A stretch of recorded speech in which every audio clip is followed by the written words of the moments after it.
And ever wonder why some book to movie adaptations just don't land with the author? It's a surprisingly common struggle, and few examples are as famous or contentious as Stephen King's The Shining. The 1980 film, directed by Stanley Kubrick, by many as a horror masterpiece, but the man who created the story, not so much of the age. Um, and he wasn't alone in his feelings. Kubrick's adaptation is visually stunning and undeniably chilling, featuring Jack Nicholson's iconic performance and the terrifying Overlook Hotel.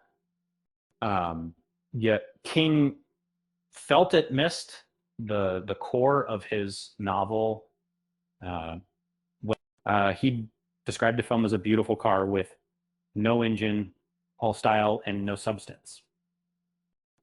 It's a harsh critique, but one shared by another filmmaking giant. Uh, and the King's biggest issue wasn't the film's quality, but its deviation from the source material.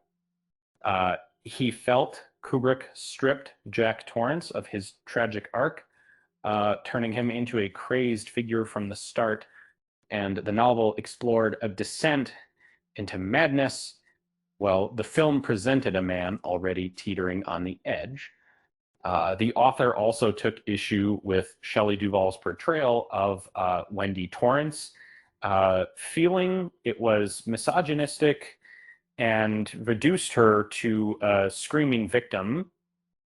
He envisioned a stronger, more resilient character, a far cry from the one depicted on screens of these weren't minor quibbles. They were fundamental changes to the story's heart. Interestingly, Academy Award nominated director Ridley Scott agrees with King's assessment.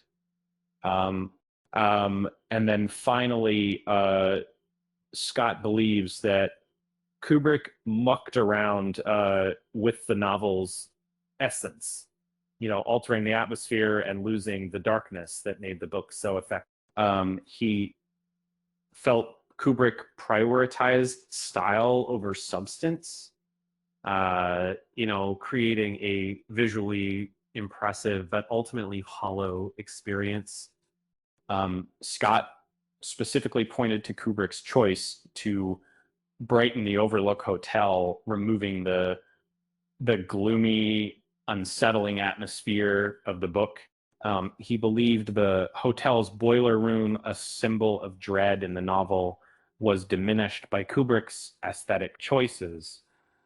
It was a bold move, but one that didn't resonate with either King or Scott. Frustrated with the 1980 adaptation, King took matters into his own hands, writing the script for a 1997 TV miniseries.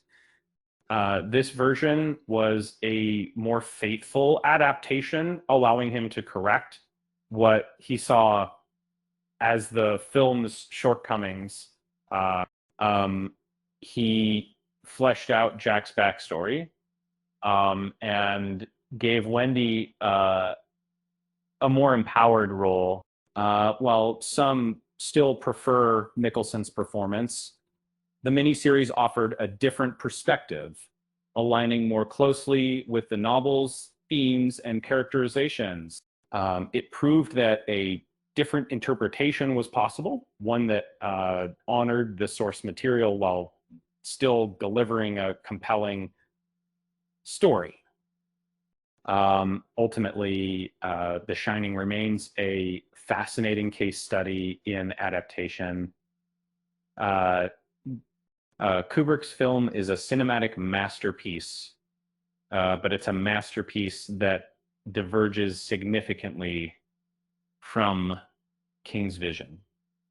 And it's a reminder that art is subjective, and sometimes the author's interpretation isn't the only valid one. It's funny, isn't it? Just a book about a haunted hotel inspires so much disagreement.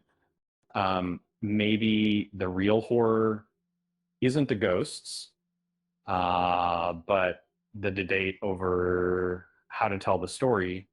Uh, with that said, thanks for watching, and until next time, I'll see you next time.